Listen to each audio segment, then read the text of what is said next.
Hello team, and welcome back for part 5 in the shoulder series, part 5 of 101, just joking. We're going to do today pec, and we're going to talk about how the pec influences the shoulder blade and then of course the shoulder joint.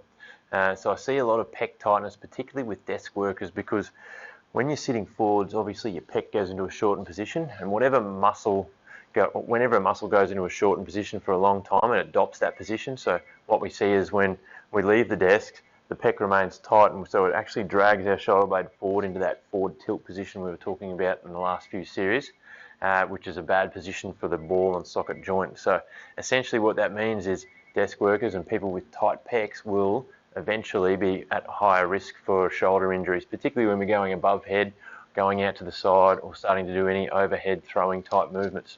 So that brings me to where we're going to actually start stretching the pec. Now, often with the shoulder problem, when we actually go up into the position to stretch the pec into a door jamb, which I'll use perhaps this little thing here. Okay, so if we go into a position and we start stretching that pec out and it's actually jamming the shoulder up, it's not very therapeutic for the shoulder at all. So sometimes it's better to have the pec or the shoulder in a position of comfort where we're not pulling into a full pec stretch, and then just find the fingers to knead the pec muscle as opposed to trying to pull it back into that potentially provocative, irritating position. And another really good way to stretch the pec out is either using a ball or a foam roller. So the ball's an easy one to do because you can just let gravity assist you. So I'm going to lie on the ball and show you how I might knead or stretch my own pec.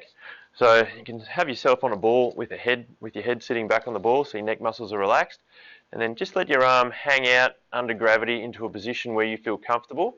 And then you can find your pec, which is just down from your collarbone and probably about that far from the front of your shoulder tip, between your sternum and the front of your shoulder.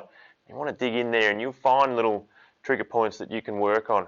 And again, if this position's too uncomfortable and your arm's hanging down too far and it's hurting your shoulder, perhaps even try working on a floor, or you can go down into this position.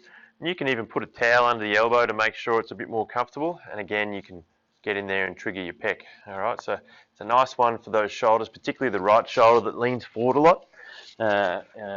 Of course, when you're using a mouse, that seems to be the position that you adopt, and really important for shoulder rehab, particularly if you've got an injury, even for shoulder injury prevention. So that's part 5, and we'll see you next time for part 6. Thank you.